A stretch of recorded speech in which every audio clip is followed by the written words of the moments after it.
The moment the judge finishes speaking, most people think the story is over. The gavel falls.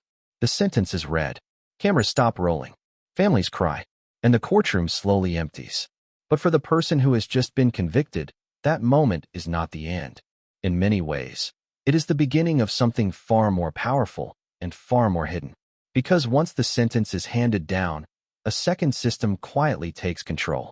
A system that most Americans never see. A system that does not operate in public courtrooms. A system that can determine whether you spend your time in a low-security facility close to home or in a distant, high-security prison you may never leave. This is the part of the justice process no jury hears about. The part judges rarely explain. The part families are almost never told in advance. Behind sealed paperwork, classification scores, risk assessments, and internal decisions, the prison system decides where your life will actually unfold. Two people can receive the same sentence, 10 years, 20 years, life, and end up in completely different realities. Different security levels, different daily routines, different access to programs, work, education, and even contact with the outside world. Some inmates are transferred within days. Others wait months in holding facilities, never knowing where they'll be sent next. Some are moved quietly across state lines in the middle of the night. Others disappear into prison systems their families struggle to track. And once the decision is made, it is very difficult to change. This documentary is not about the crime. It is not about the trial. And it is not about guilt or innocence. This is about what happens after sentencing, when the prison system steps in and decides your fate. We'll uncover how classification actually works. Who makes the decisions? Why security levels matter more than sentence length? And how a single administrative choice can shape decades of a person's life behind bars. From intake centers to transfer buses, from paperwork to prison yards. This is the hidden journey that begins the moment the courtroom doors close. Because in America, the sentence you hear is only part of the story. The rest happens out of sight. Before we begin, tap like, leave a comment, and subscribe to the channel. Your support helps us uncover the darkest corners of the prison system. Now let's step inside. When most people imagine sentencing, they believe it marks the final and most powerful decision in the justice process. The judge speaks. A number of years is announced. The courtroom reacts. And it feels definitive, as if the future has been fully determined in that moment. But in reality, sentencing answers only one question: how long? It does not answer where. It does not answer how. And it certainly does not answer what life will actually look like behind bars. That responsibility belongs to an entirely different system, one that operates mostly out of public view. Once a sentence is issued, custody immediately shifts from the courtroom to the correctional bureaucracy. The individual is no longer treated primarily as a defendant, but as an incoming inmate. From that moment on, decisions are no longer guided by trial arguments or jury deliberations. They are guided by classification policies, institutional needs, risk models, and administrative priorities. This is where the real journey begins. In many jurisdictions, newly sentenced inmates are first sent to a receiving or intake facility. These are not permanent prisons. They function more like processing hubs, places designed to collect data, evaluate behavior, and assign a classification score that will follow the inmate for years, sometimes for life.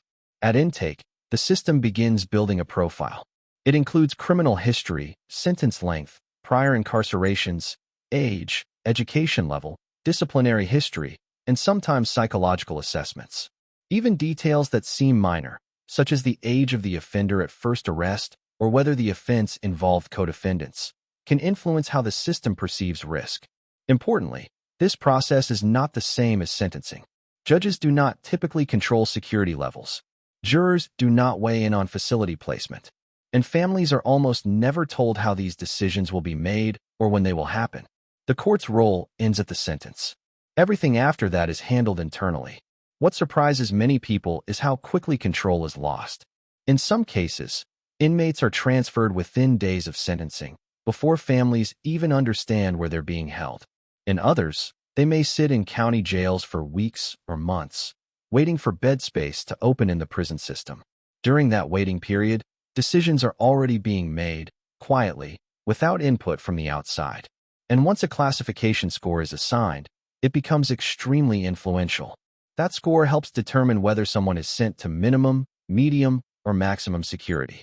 It influences eligibility for programs, work assignments, housing units, and visitation privileges. It can affect how often someone is searched, how freely they can move, and how closely they are monitored. Two inmates with identical sentences can receive radically different classifications. One may be sent to a lower security facility with access to education, outdoor work, and family visits. Another may be routed to a high-security institution with limited movement, strict controls, and constant supervision, not because of what a judge said, but because of how the system interprets risk. This is where misunderstanding often begins. Families assume harsher prisons are reserved for longer sentences. They assume good behavior guarantees placement near home.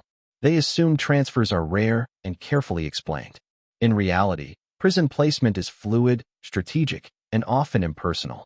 Correctional systems must balance overcrowding, staffing levels, security concerns, and internal politics. A facility may be full 1 month and emptied the next.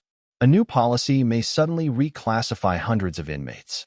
A single incident inside one prison can trigger transfers across an entire region. In this environment, individual circumstances can become secondary.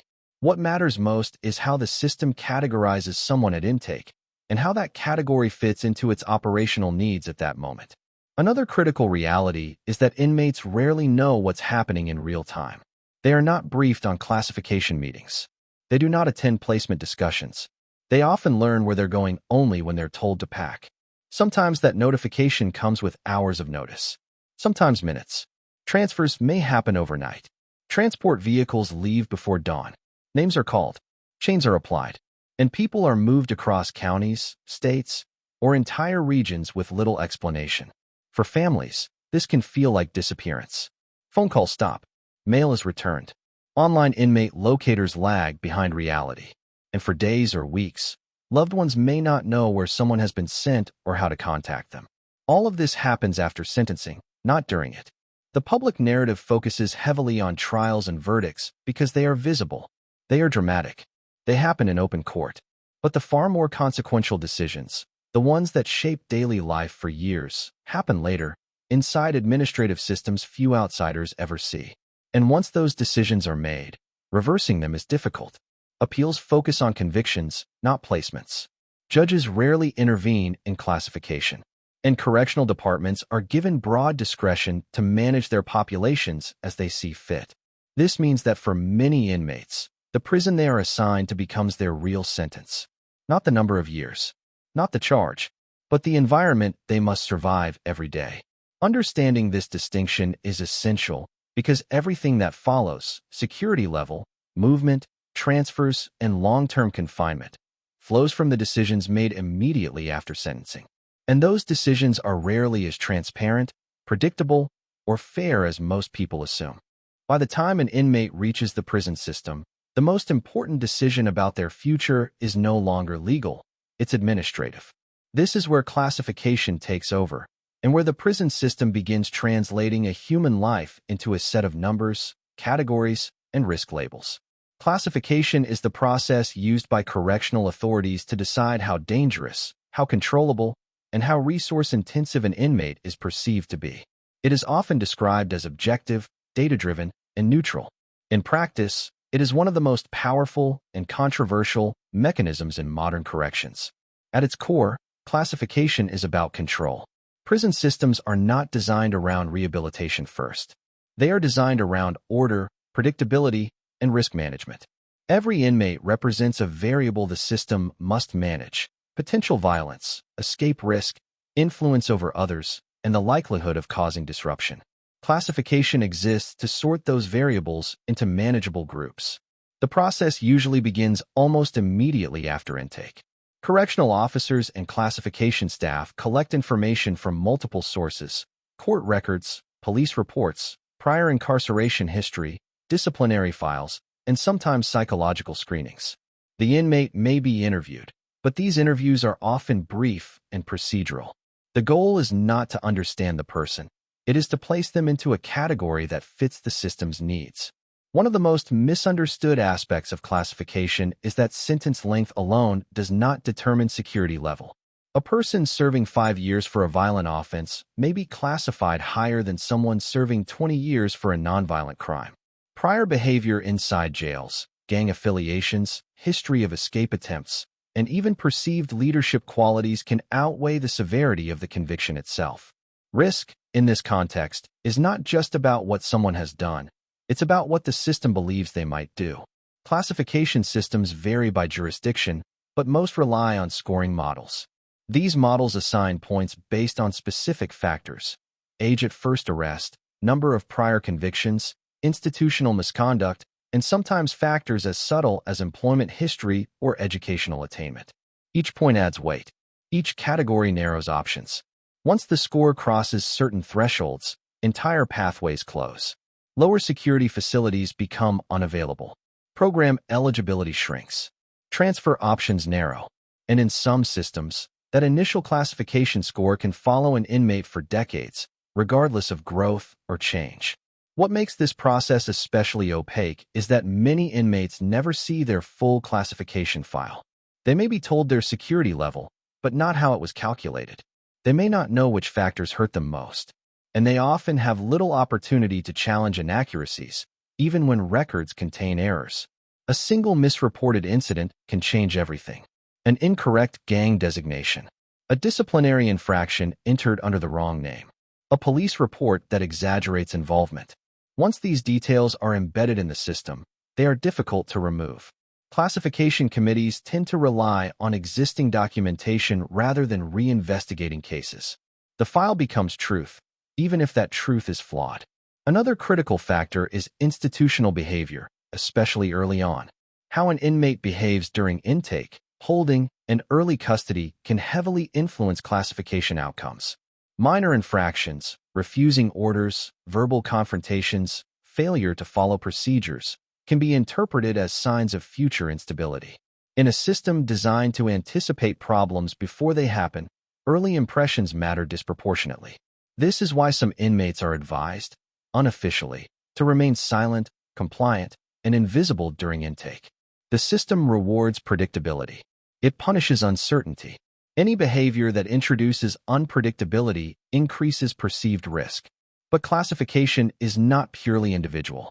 Correctional systems must also manage population pressures. Overcrowding, staffing shortages, and facility closures all affect placement decisions. A prison that is technically appropriate for someone's classification may simply be full. Another facility, less ideal on paper, may have available space. In those cases, classification becomes flexible. Risk thresholds stretch. Placement criteria bend. And individuals are moved not because they fit a facility, but because the facility needs bodies. This is one of the least acknowledged realities of prison placement. Logistics often override theory. A person may be classified as medium security, but sent to a higher security prison due to overcrowding. Once there, their environment hardens. Their exposure to violence increases. Their behavior adapts to survive. And over time, their classification may be adjusted upward to match their surroundings. The system then points to the adjustment as justification, without acknowledging that the environment itself drove the change. Classification also interacts deeply with gang intelligence units. In many prisons, suspected affiliations, even unproven ones, can elevate security levels. Tattoos, associations from police reports, or statements from confidential informants may result in gang labeling. Once applied, these labels are extremely difficult to remove. Gang classification affects housing, movement, and eligibility for transfers. It can result in segregation or placement in high-control units, even in the absence of disciplinary violations. For the system, these measures are preventative. For the inmate, they can feel permanent. Another overlooked aspect is that classification is rarely final.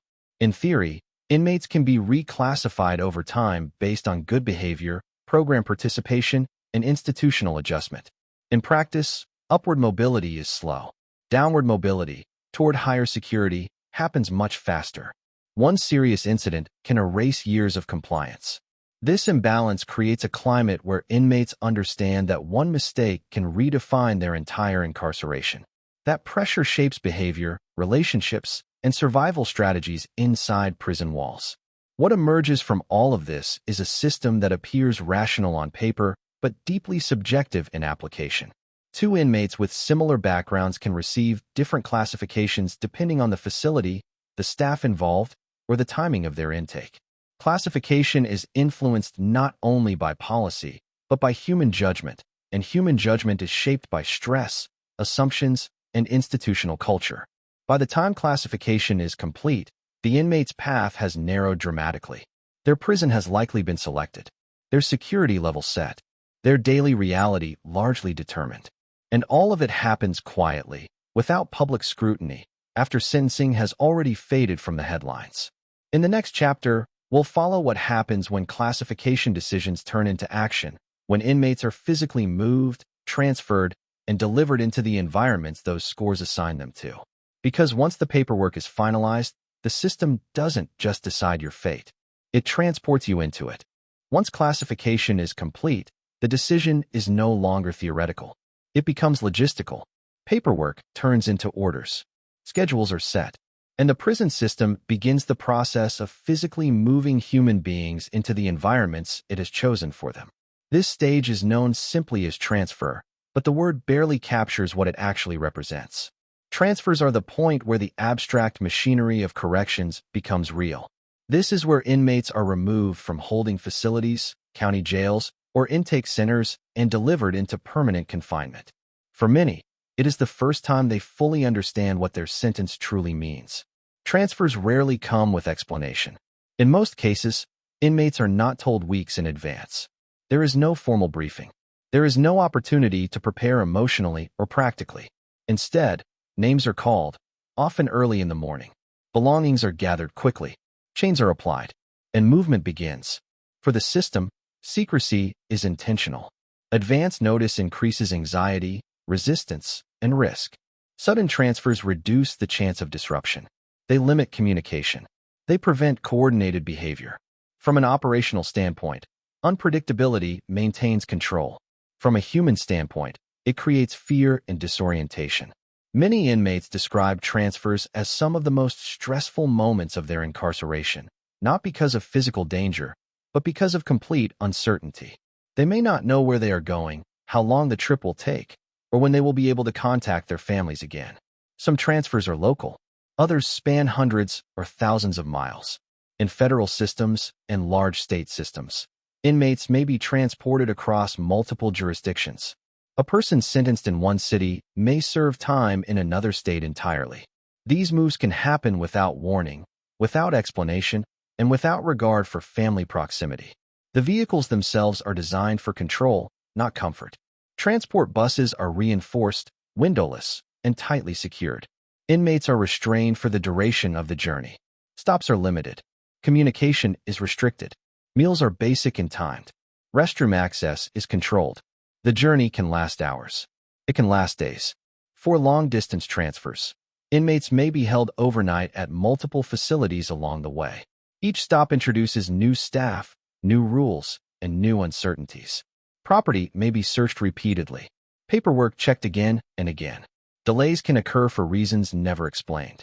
During this time, inmates effectively disappear from public records. Online inmate locators often lag behind real-time movement. Phone access is cut off. Mail is paused. Families attempting to locate loved ones may be told that no information is available yet. This period of silence can last days or weeks. For families, the lack of information can be devastating. They may not know where someone is being held, whether they are safe, or when contact will resume. Calls to county jails, state departments, and federal systems often produce conflicting answers. For the system, this opacity is normal. Once an inmate arrives at a new facility, the adjustment process begins immediately. Intake at the receiving prison includes searches, medical screenings, and orientation, but orientation is limited. Rules are explained quickly. Expectations are clear. Consequences are emphasized. This is where inmates first experience the reality of their assigned security level. In lower security facilities, movement may be relatively open. Housing units may be communal. Work assignments and programs may be available early on. Interaction with other inmates is structured but present. In higher security institutions, the contrast is stark. Movement is controlled. Doors are locked. Time outside housing units is limited. Contact is monitored. Noise, tension, and surveillance are constant. Even basic routines, meals, showers, recreation, are governed by strict schedules. For those sent to maximum security or high-control environments, the psychological impact can be immediate. The system does not ease people in. There is no transition period designed for emotional adjustment. Survival depends on rapid adaptation, understanding the unspoken rules, recognizing which behaviors attract attention, learning when to speak and when to remain silent. Transfers also reshape social dynamics. An inmate arriving at a new facility must quickly assess alliances, boundaries, and risks. Prior classifications, such as gang labels, follow them. Reputation, whether accurate or not, precedes them. And in some cases, transfers place individuals directly into hostile environments based on past affiliations. These outcomes are not always intentional, but they are accepted risks. Correctional systems prioritize order at scale. Individual conflicts are managed reactively, not proactively. If problems arise, they are addressed after the fact, through discipline, segregation, or further transfers. This creates a cycle. Transfers are used to resolve problems created by transfers. Movement becomes both cause and solution. Inmates who struggle in one environment may be relocated to another, often more restrictive one, reinforcing the system's perception of them as high risk. Once again, the classification file updates. Security levels adjust. Options narrow. What is often lost in this process is stability. Frequent transfers disrupt program participation, educational progress, and family contact. They fracture social support. They reset routines. Each move forces inmates to start over, socially, psychologically, and practically. Yet transfers remain one of the system's most powerful tools. They allow administrators to relieve pressure points, separate conflicts, and manage populations.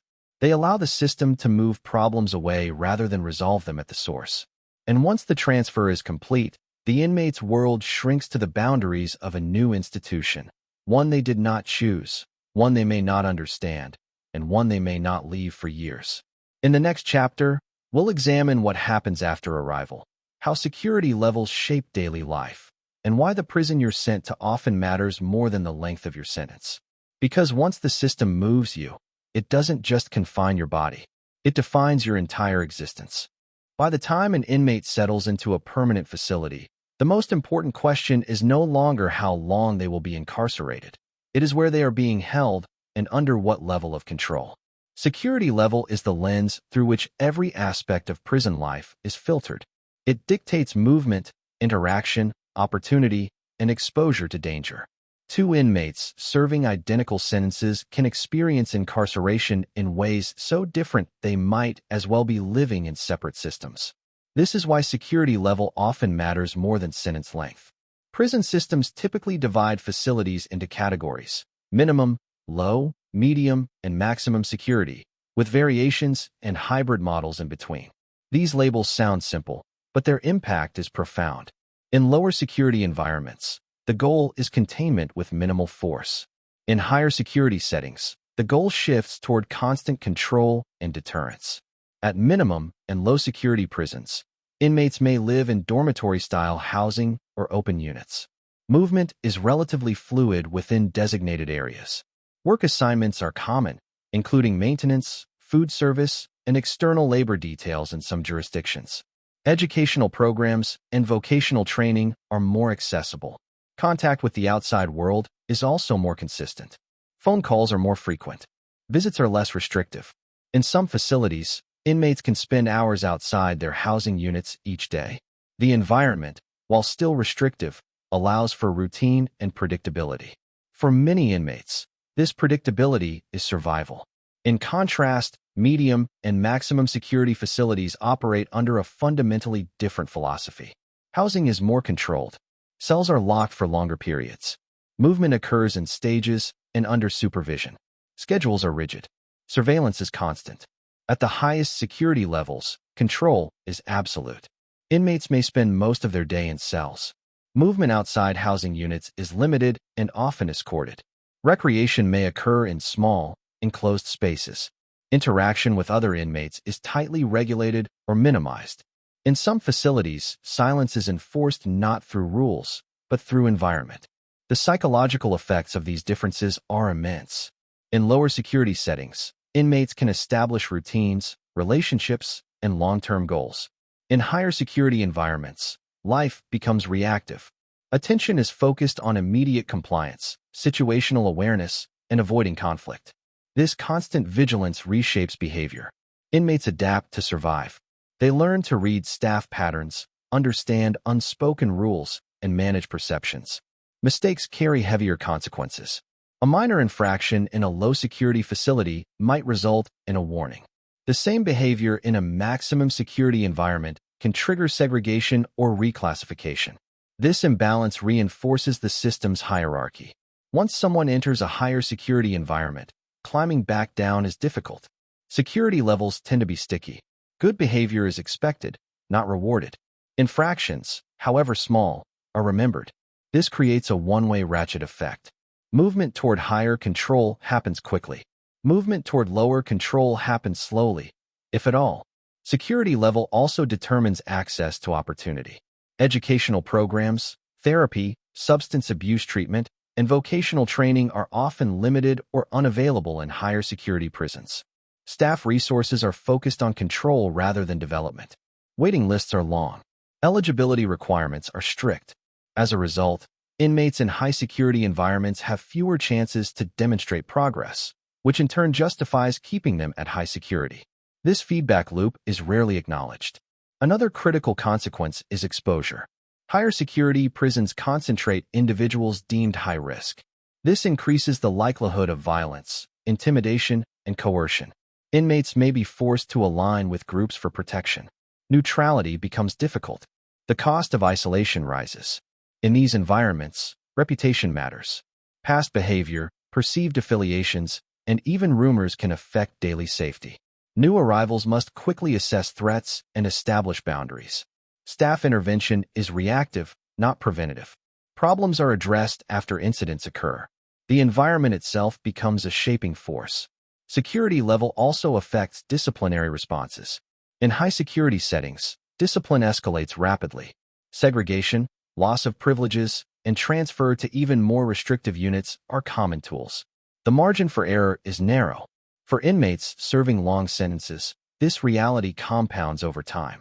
Years spent under intense control can alter cognition, emotional regulation, and social functioning. Long-term confinement in restrictive environments has been associated with increased anxiety, depression, and difficulty reintegrating. Outcomes the system often attributes to the individual rather than the conditions. Families experience these differences as well. Visitation in high-security prisons is more restrictive. Physical contact may be limited or prohibited. Communication is monitored. Travel distances are often greater, especially when high-security facilities are located in remote areas. This strains relationships and erodes support networks, factors known to influence behavior and adjustment. Yet placement decisions rarely consider family impact. From the system's perspective, security level is a management tool. It organizes populations, allocates resources, and maintains order. From the inmate's perspective, it defines reality. And once assigned, security level becomes identity. It determines how others see you, staff and inmates alike. It influences expectations, assumptions, and treatment. It frames every interaction. By this stage, the original sentence, the number of years, fades into the background. What matters is the environment the system has placed you in, and how long you are expected to survive there without incident. In the final chapter, we'll examine what happens when inmates try to challenge or escape these classifications, and why changing your fate inside the system is far harder than most people realize. Because in a system built on control, upward movement is not encouraged. It is resisted. By the time an inmate understands the system that surrounds them, one question becomes unavoidable. Is this permanent? After classification, transfer, and placement, the prison system often presents a quiet promise that good behavior, time served, and compliance can eventually lead to better conditions. On paper, this promise exists. In policy manuals and administrative codes, there are pathways for reclassification, transfer requests, and security level reductions. In reality, those pathways are narrow, slow, and heavily guarded.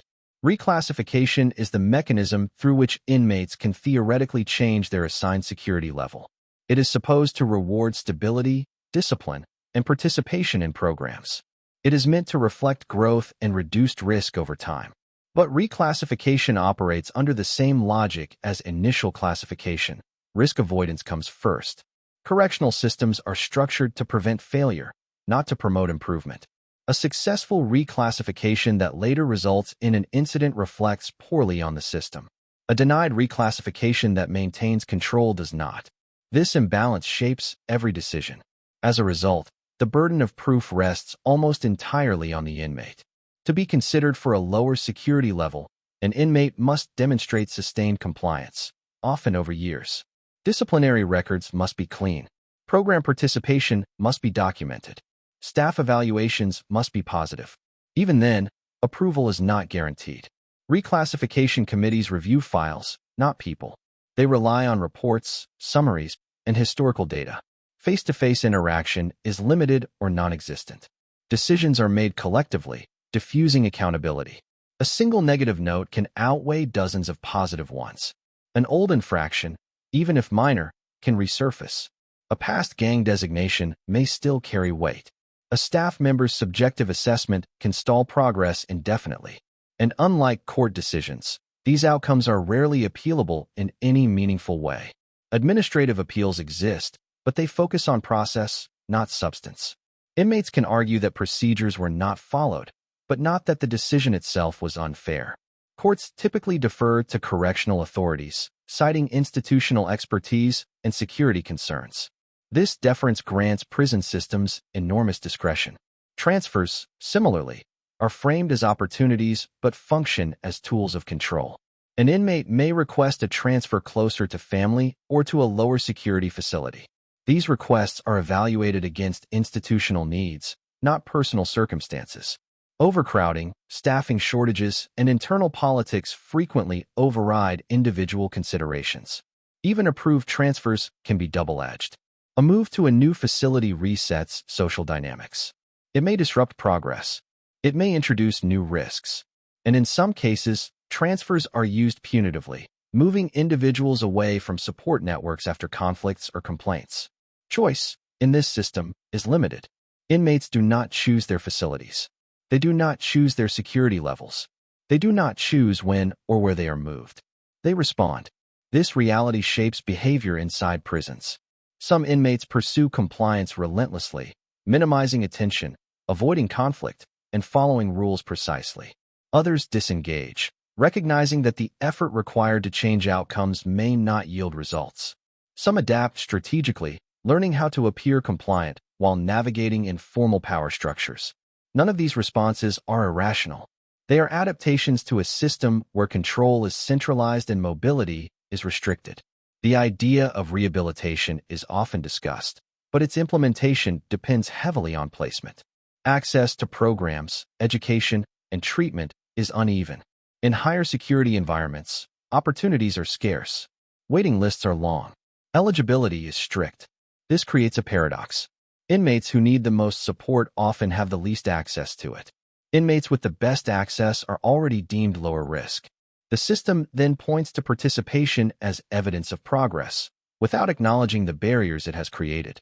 Over time, many inmates come to understand that their fate is shaped less by their actions and more by how the system categorizes them. They can avoid making things worse. They can survive. They can adapt. But changing their assigned reality is exceptionally difficult. This understanding alters expectations. Hope becomes cautious.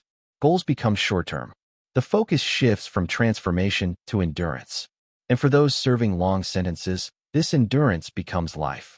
What began with a courtroom sentence ends as an administrative reality, one maintained by policies, procedures, and risk calculations that rarely revisit their assumptions. The system is not designed to ask who someone has become. It is designed to remember who they were and to act accordingly. In the final outro, we'll step back and look at what this system reveals about punishment, control, and the unseen consequences of decisions made after sentencing. Because in America, The most powerful part of incarceration does not happen in court. It happens quietly, later, when no one is watching. When people think about justice, they think about courtrooms, verdicts, and sentences read aloud for everyone to hear. They picture the moment the judge speaks and believe that is where the story ends. But as you've seen, sentencing is only the beginning. After the courtroom doors close, an entirely different system takes control, one built on classification scores, risk calculations, staffing realities, and administrative decisions that happen far from public view. This system decides where a person will live, how they will move, who they can interact with, and what opportunities they will have for years or even decades. Two people can receive the same sentence and live completely different lives behind bars. One may find structure, routine, and limited opportunity for growth. Another may be placed into an environment defined by isolation, restriction, and constant control, not because of a judge's words, but because of a classification file few outsiders ever see. These decisions are rarely explained.